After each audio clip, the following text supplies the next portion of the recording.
On est de retour dans l'heure des pros pour parler de Mayotte. Mayotte, c'est une situation proche, voire pire que celle de Ceuta. C'est pas moi qui le dis, c'est Estelle Youssoupha, qui est la députée Lyotte de Mayotte, qu'on a déjà reçue et vous avez déjà entendu sur nos antennes. Alors, elle signe une tribune en fait dans le Figaro, et elle dit donc Mayotte, c'est Ceuta et Melilla au carré. Donc Ceuta et Melilla, c'est les deux enclaves espagnoles au Maroc, dont on a beaucoup parlé. Paris doit admettre notre géographie et signifier aux Somaliens, aux Congolais, aux Burundais et à toutes ces personnes qui arrivent illégalement du continent africain en bateau que Mayotte ne peut pas être une porte d'entrée pour l'Europe. Alors elle dit le gros de l'immigration à Mayotte, c'est quand même les clandestins comoriens qui arrivent en masse. On est dans la situation très particulière d'une instrumentalisation des flux migratoires par les Comores pour revendiquer notre département, mais aussi d'une instrumentalisation du droit du sol pour renverser la démographie. Il faut mettre fin au droit du sol à Mayotte parce qu'ici, il y a un abus, un détournement complet. Là, il y a beaucoup de similitudes d'ailleurs avec Ceuta. Et puis elle parle aussi de la visite d'Édouard Philippe. Édouard Philippe arrive à Mayotte aujourd'hui. Personne ne comprend le sens de cette visite du Premier ministre puisqu'il arrivera les mains vides. Elle parle de Sébastien Lecornu en l'occurrence. Le seul but de sa venue semble de saboter la candidature d'Édouard Philippe. Utiliser Mayotte comme décor pour régler ses comptes entre macronistes et alors que notre île est au plus mal, c'est obscène, dit Estelle Youssoupha.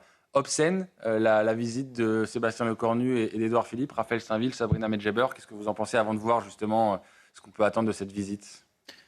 Moi, je ne sais pas si cette visite est obscène. Ce que je sais, c'est que de pouvoir parler de Mayotte, de pouvoir parler de l'angoisse que vivent les Mahorais aujourd'hui face à l'afflux de ces Comoriens et de nombre de pays voisins d'Afrique qui, passant par les Comores, participent de la colonisation, parce que c'est le terme d'ailleurs qui est employé par les Mahorais, qui vivent ça comme une colonisation de leur île. Je pense que c'est important.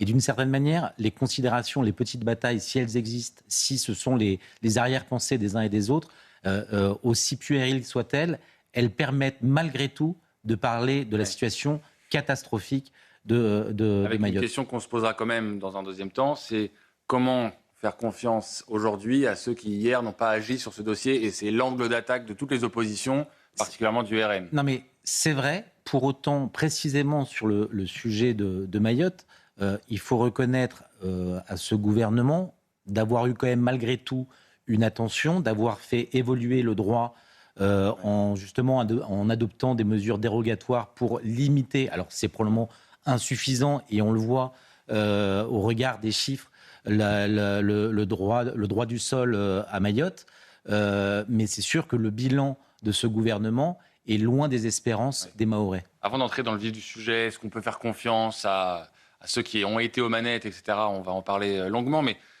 Estelle Youssoupha parle d'une visite obscène. Donc je le rappelle, Édouard Philippe vient pendant 2 jours, puis Sébastien Lecornu 2 jours après, comme pour dire, attendez, moi je suis encore là et je suis dans la bataille. Donc c'est des batailles politiques en fait, Bien sûr, parce sur le que dos des habitants de Mayotte. l'immigration devient un sujet central pour tous les candidats en pré-campagne. Oui, ils se rappellent du sujet d'un coup. Absolument. Ça revient. Et après, ils font tous œuvre de cécité idéologique sur les conséquences catastrophiques de l'immigration massive, singulièrement à Mayotte.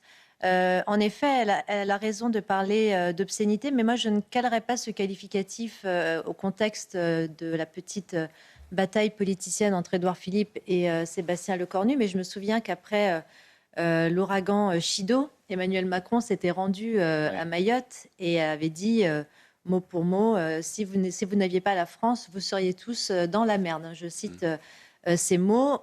Mayotte souffre d'une immigration invasive quotidienne. Il faut saluer d'ailleurs le courage exceptionnel d'Estelle Youssoupha qui ferraille depuis des années pour combattre cette immigration clandestine. Raphaël parlait de mesures dérogatoires. Édouard Philippe veut limiter ou réguler cette immigration, mais dans les faits, tout le monde sait que c'est impossible, puisque matériellement, ce sont des kwassa-kwassa qui contournent l'île de... c'est les petits bateaux, les petites embarcations par lesquelles arrivent les Comoriens. Exactement. Et c'est extrêmement difficile à enrayer parce que tout ça se fait de manière assez souterraine et assez clandestine. Maintenant, sur le sujet de Mayotte, c'est en réalité une vraie cristallisation du problème de l'immigration clandestine qui arrive sur nos territoires, qui est incapable de s'adapter à nos mœurs. Mayotte a fait l'objet quand même de violences intracommunautaires abominables, et notamment chez les jeunes. Moi, je me souviens d'images, et consécutivement à la tempête Chido, donc humanitaire, économique, culturel. Enfin, c'est absolument abominable ce qui se passe à Mayotte. Et utiliser là, in situ, la situation de Mayotte pour se faire valoir d'un programme électoral alors que rien n'a été fait pendant des années. Et je rappelle singulièrement la position de la gauche qui s'était opposée à l'opération Wambouchou, par exemple, à la position du tribunal administratif également qui avait refusé l'expulsion des OQTF. Donc c'est en fait le problème de Mayotte, c'est le problème français. Oui. Et donc pour cela, il faudrait mettre la Constitution sur la table, la réviser pour en effet revoir entièrement le droit du sol. Bon, en tout cas, c'est le combat d'Édouard Philippe qui est sur place, le candidat à l'élection présidentielle, qui veut un moratoire sur l'immigration à Mayotte, pas encore à l'échelle de tout le territoire, mais à Mayotte. Écoutez les explications avec Mathilde Couvé-Fernois.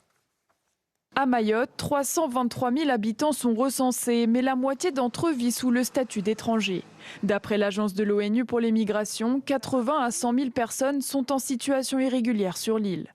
Entre juillet et décembre 2025, près de 14 000 migrants ont atteint l'île. Mayotte est située dans le canal du Mozambique et à proximité d'elle se trouvent les Comores. C'est principalement de cette île que partent les migrants. Mais pas seulement, des flux migratoires proviennent de la région des Grands Lacs dans l'Afrique de l'Est, rassemblant le Rwanda, le Burundi, la République démocratique du Congo et la Tanzanie.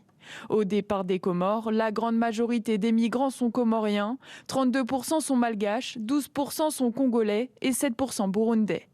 L'immigration illégale à Mayotte suscite de vives tensions. C'est pourquoi l'État déploie depuis plusieurs années des moyens importants comme le durcissement du droit du sol. Depuis le 12 mai 2025, un enfant né en France de parents étrangers ne pourra plus obtenir la nationalité française automatiquement à ses 18 ans. Il faut à présent que ces deux parents aient résidé de manière régulière sur le sol français, au minimum 1 an avant sa naissance. Cette caractéristique est spécifique à Mayotte. Alors, est-ce que Édouard Philippe est convaincant ? Marine Le Pen, sans surprise, n'est pas convaincue. Elle rappelle en effet le passé d'Édouard Philippe en tant que Premier ministre. Elle rappelle qu'en mars 2018, elle avait déposé une proposition de loi visant à protéger les compatriotes mahorais contre ces submersions organisées, avec l'abrogation totale du droit du sol, du regroupement familial, toute une série de mesures. Et ça n'avait pas abouti. C'était le Premier ministre à l'époque, c'était Édouard Philippe. Gilbert Collard est en direct avec nous. Gilbert Collard, on a l'impression qu'Édouard Philippe, les élections approchent, l'immigration, c'est un sujet qui revient de manière assez opportune. Est-ce que vous croyez en sa sincérité sur ces propositions ?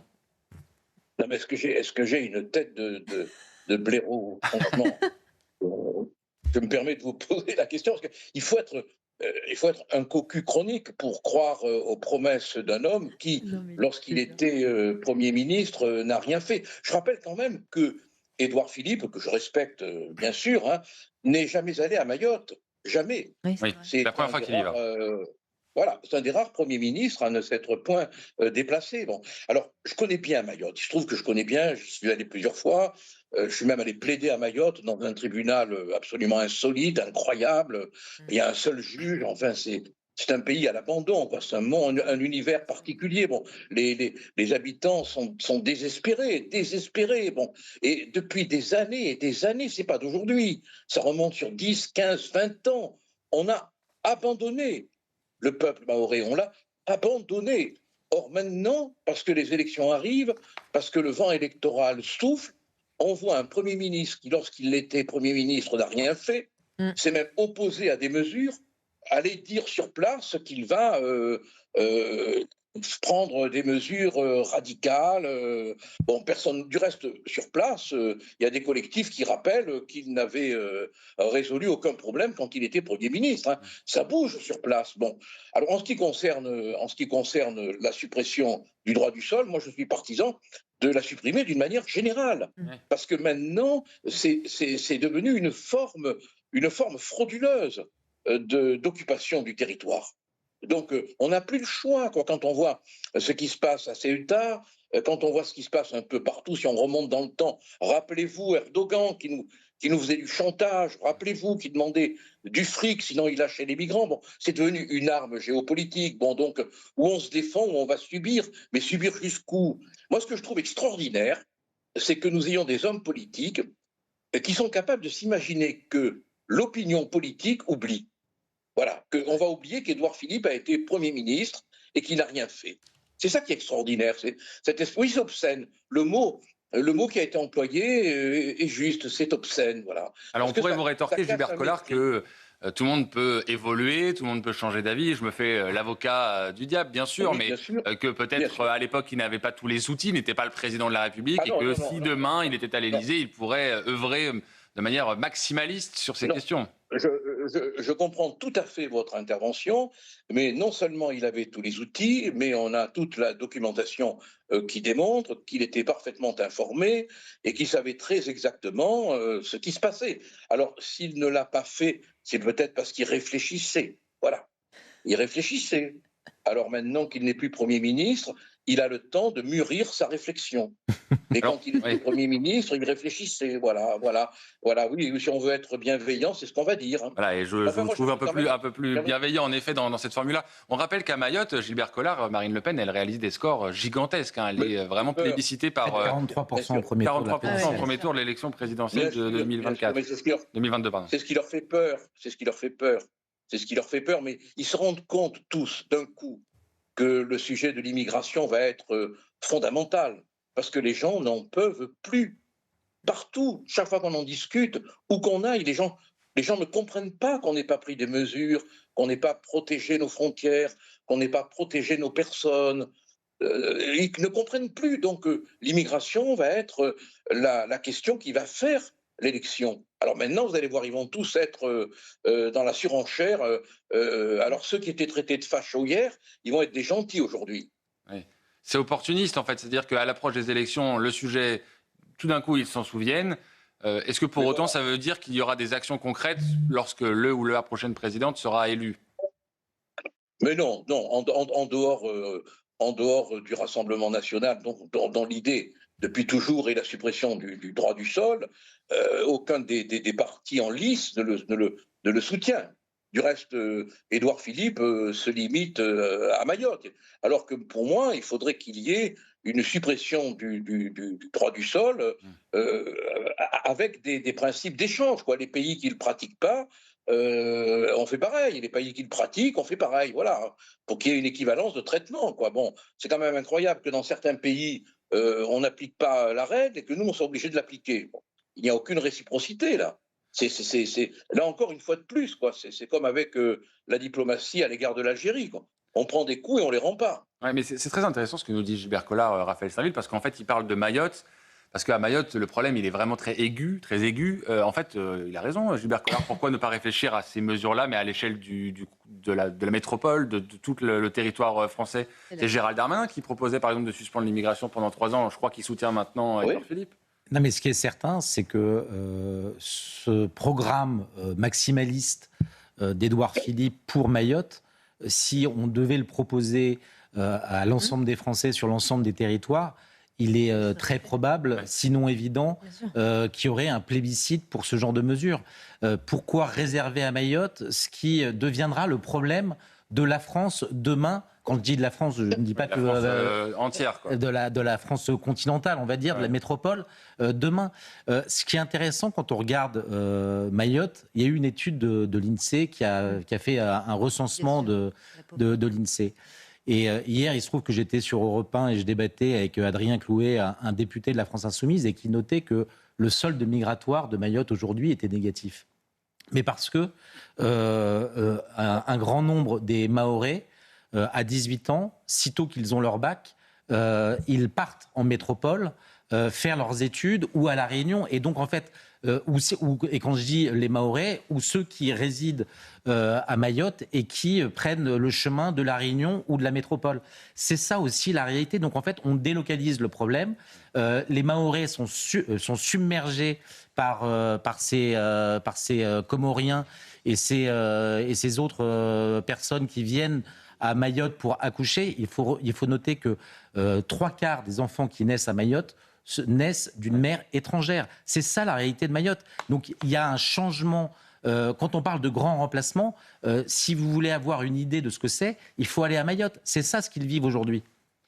Appliquer ce qu'on fait à Mayotte à l'ensemble du pays. bonne idée, pourquoi pas, Sabrina Medjeber? C'est-à-dire refondre le droit du sol, oui. Moi, Par exemple. Oui, écoutez, moi, je suis. Le regroupement familial, on peut y réfléchir aussi. Absolument. D'ailleurs, c'est une mesure que Privé, certains proposent de suspendre toujours dans une temporalité préélectorale, mais le regroupement familial est une filière d'immigration qui échappe aux politiques, vous savez, donc c'est très compliqué de la juguler. Quand je dis aux politiques, c'est-à-dire de l'émanation des autorités politiques. Non, une des réalités, malheureusement, des conséquences de cette immigration, c'est en effet, comme le souligne Raphaël, alors il y a la question du sol migratoire, certes, mais il y a la question surtout de la pauvreté. Vous savez que 77% des Mahorais vivent en dessous du seuil de pauvreté, que 40% d'entre eux vivent avec à peu près 160 € par mois. Hein. Ce sont les chiffres de l'INSEE, ce ne sont pas les miens. Donc la question de l'arrivée comme ça massive d'une immigration anarchique et non contrôlée a des conséquences évidemment sur la vie, sur le quotidien des habitants. Et ce n'est pas un hasard si la candidate favorite à l'élection présidentielle, c'est-à-dire Marine Le Pen, fait des scores absolument incroyables parce que son programme est lié précisément, intrinsèquement, aux inquiétudes des Français, et pas simplement des dom-toms, mais des Français également de la France continentale dont parle Raphaël, c'est-à-dire le contrôle d'une immigration massive, la question évidemment de la sécurité et éminemment la question du pouvoir d'achat. Et Mayotte cristallise tous les problèmes de plébiscite absolument des Français dans leur entièreté. Donc c'est la raison pour laquelle il faut absolument se saisir du problème de cette immigration clandestine, donc revoir le droit du sol. Mais je crois que si Édouard Philippe est élu ou sera élu demain, il devra composer avec une Assemblée nationale qui a, à mon sens, je crois, mais je ne suis pas, prophylactique en la matière, n'œuvrera pas dans le consensus d'une politique de fermeté pour lutter contre l'immigration invasive. On est toujours avec Gilbert Collard. Je vous pose une dernière question. Gilbert Collard, je me réfère à votre expérience politique. Vous avez dit, ils pensent, ces candidats, qu'on va oublier leurs actions. Mais vous savez, parfois, on dit les Français ont la mémoire courte. Est-ce que c'est totalement à exclure que ceux qui ont échoué hier ne puissent pas réussir demain? Sur le sujet de l'immigration, on va parler de la dette dans un instant. De la même manière, aujourd'hui, ils viennent donner des leçons à tout le monde, ceux qui sont responsables de la dette. Et pourtant, dans les sondages, ils ne sont pas totalement décrochés. Moi, ce qui me fait peur, c'est la coalition des combines.